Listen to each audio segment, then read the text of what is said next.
नमस्कार जी। गेहूं में इन सालों में एक समस्या आपने महसूस की होगी कि गेहूं की पत्तियां नीचे से पीली पीली हो जाती हैं और उसमें भूरे भूरे धब्बे पड़ जाते हैं, जैसा कि मैं आपको दिखाऊं। और शुरुआत में तो जैसे आप देख पा रहे हो, तो ये ऐसे पीली पीली आपके पत्ते दिखाई देंगी, नीचे की पत्तियां पीली पीली दिखाई देंगी और इनके ऊपर ये भूरे भूरे धब्बे बनने स्टार्ट हो जाएंगे। और बाद में ये जो ऊपर की जो झंडा लीफ होती है, फ्लैग लीफ होती है, ये भी आपके पीली पड़ना स्टार्ट हो जाती है। जैसे इस टाइप के आपके ब्राउन स्पॉट आपको फिर पत्ती के अंदर दिखने स्टार्ट हो जाएंगे। तो एक्चुअली ये एक फंगस की वजह से होता है, नॉट एक फंगस, इसमें कई फंगस रहती हैं। देखिए, किसान के लिए ज़्यादा इम्पोर्टेंट नहीं हो रहा है कि ये जो फंगल डिजीज़ है ये अल्टरनेरिया से हो रहा है या बाइपोलरिस से हो रहा है या फिजेरियम से हो रहा है या हेलिमंथोस्पोरियम से हो रहा है। ये एक्चुअली क्या होता है, इसको आप स्पॉट ब्लोज कहते हैं और इसमें फोलियर ब्लाइट के भी सिम्टम आते हैं। तो ये दो तीन फंगस का मतलब मिश्रित रूप से ये इस बीमारी को आप देखते हो। पर मोटा मोटी आप यूँ समझे कि इसके अंदर आप ये देखेंगे कि पहले नीचे से पत्तियाँ आपकी पीली होंगी, उन पे भूरे भूरे धब्बे दिखाई देंगे और बाद में ऊपर की पत्तियाँ पीली पड़नी स्टार्ट हो जाती हैं और आपके कई बार बाद में जो आपका दाना है या जो नक्का जिसको बोलते हैं वो भी आपका काला पड़ना स्टार्ट हो जाता है। देखिए, मेरा ये वीडियो बनाने का मकसद ये नहीं है कि मैं आपको इसमें कोई फंजीसाइड बता दूँ बस ठीक है, या आप रामबाण है आप कर दो ये ठीक हो जाएगा। लेकिन मैं आपको कुछ चीज़ों पे मैं आपका फोकस चाहूँगा। देखिए, एक तो बॉस मुझे जो मेरी निजी ऑब्जर्वेशन है कि ये जो आपकी रोग है, ये जब आपका थोड़ा टेम्परेचर बढ़ता है, नमी रहती है और खेत में स्पेशली जहाँ थोड़ा पानी ठहरता है, तो वहाँ ये प्रॉब्लम ज़्यादा देखने को मिलती है। और मैंने जैसे अनुभव किया, आप देख पा रहे होंगे, तो यहाँ आपको ये रोग दिखाई दे रहा है, पत्तियों में सब में दिखाई दे रहा है क्योंकि थोड़ा नीचे का एरिया है ना।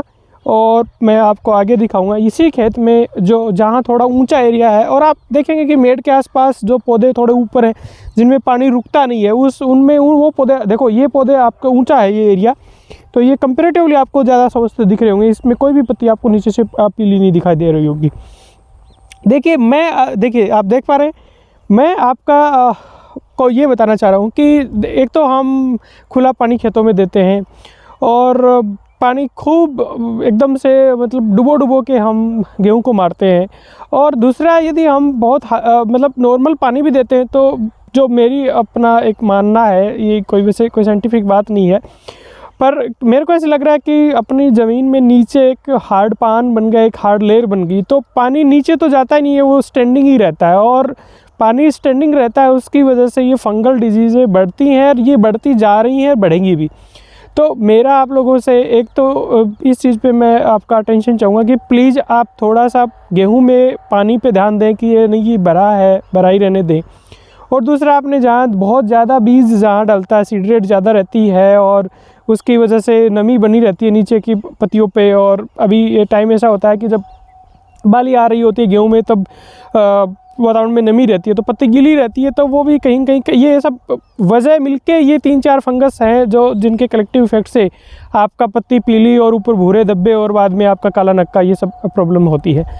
तो देखिए, अब प्रॉब्लम है खेत में, तो आप क्या कर सकते हैं, ये कर सकते हैं कि आप सिंपल प्रोपिकानाजोल जो 500 ml प्रति हेक्टर के हिसाब से, जो टिल्ट के नाम या किसी और नाम से मार्केट में आती होगी, उसका एज ए फंजीसाइड स्प्रे करें। लेकिन यदि आपके ऐसे प्लांट डेंसिटी आपकी बहुत ज़्यादा, प्लांट पॉपुलेशन बहुत ज़्यादा है और आपकी प्रॉब्लम ज़्यादा है और पत्तियाँ ज़्यादा सूख गई हैं, तो आप ये कर सकते हो कि इस स्टेज में प्लांट को न्यूट्रिएंट चाहिए, तो आप उसको फोलियर स्प्रे न्यूट्रिएंट का भी इस फंजीसाइड में दे सकते हो। तो यदि आपका मतलब गेहूँ अभी बाली निकाल ही रहा है, तो उस स्टेज में तो आप यूरिया जैसे आप, यदि आपकी एक ये स्ट्रेटजी भी हो सकती है। देखिए, कोई फिक्स रूल नहीं है कि भाई आप ये मतलब मेरे से ऐसी बातें नहीं होती कि आप ये स्प्रे कर दो ये हो जाएगा, ऐसा कुछ नहीं होता है। पर यदि आपका प्लांट कमज़ोर है, आपकी ये बीमारी दिख रही है आपको, तो आप प्रोपिकानाजोल के साथ में NPK 18-18 और माइक्रोन्यूट्रिएंट का मिक्सचर ले सकते हो। या फिर यदि आप नैनो यूरिया का यूज़ करना चाह रहे हो, तो नैनो यूरिया के साथ आप NPK 52-34 और माइक्रोन्यूट्रिएंट का मिक्सर ले सकते हो। ये आपके प्लांट को थोड़ा सा सहारा दे देगी। वाटर सोल्यूबल फर्टिलाइजर है और नैनो यूरिया, ये आपके प्लांट को थोड़ा सहारा दे देंगे और आपका प्रोपिकानाजोल है वो आपकी फंगस को कंट्रोल कर लेगा। लेकिन मेरा फिर आप लोगों से निवेदन है कि एक बार हम रुक के प्लीज़ हम सोचें कि जिस हिसाब से हम पानी लगाते हैं क्या वो ठीक है, जिस हिसाब से नीचे हार्ड लेयर बन रही है और जिस हिसाब से ये नई नई प्रॉब्लम आती हैं गेहूं में, तो पहले मतलब कहीं कहीं रस्ट वगैरह आ जाती थी, रोली वगैरह आ जाती थी, लेकिन ये इस टाइप इतनी टाइप की फंगस ये सब नहीं होती थी और अभी ये प्रॉब्लम हम देख रहे हैं। तो क्या मुझे ऐसे लगता है कि हमें थोड़ा रुक के और सोचने की ज़रूरत है कि हम किस डायरेक्शन में जा रहे हैं, कि ऐसे ही चलता रहेगा। मैं आज प्रोपिकोनाज़ोल बता रहा हूँ, 2 और एडवांस मॉलिक्यूल के नाम बता दूंगा, और मैंने ऐसे ही मॉलिक्यूल भी पढ़े हैं जो आपकी लीफ ब्लाइट है या स्पॉट ब्लॉच, ये जो डिजीज़ है इनका इंडिया में जो फंजीसाइड आए भी नहीं है, जो बाहर की कंट्री यूज़ कर रही है, वो फंजीसाइड के नाम भी मैं जानता हूँ। वो फंजीसाइड के मैं नाम बता दूंगा और वो डॉक्टर साहब ने बहुत टेक्निकल नाम बता दी, उससे सोल्यूशन नहीं है। मुझे ये लगता है पर्सनली कि प्लीज़ हम रुकें, थोड़ा सोचें कि क्या किस डायरेक्शन में हम जा रहे हैं, हमारी सॉइल की क्या हालात है और उस सॉइल के हालात में अपने जो बेनिफिशियल माइक्रोब्स हैं उनके क्या हालात हैं, तो उन पे हमें रुक के थोड़ा सोचने की ज़रूरत है। और खैर बातें लंबी होगी, पर इस डिजीज़ ये इस टाइप के आपको यदि सिम्टम दिख रहे हैं तो प्लीज़ आप प्रोपिकोनाज़ोल और उसके साथ वाटर सोल्यूबल फर्टिलाइज़र का उस पौधे को सहारा देने के लिए आप स्प्रे कर सकते हैं। बेहतर होगा कि आपके जब बाली निकल रही है उस समय इन रोग डिजीज़ के सिम्टम आपको दिख जाते हैं, तो उस टाइम आप कर देंगे तो ज़्यादा बढ़िया होगा।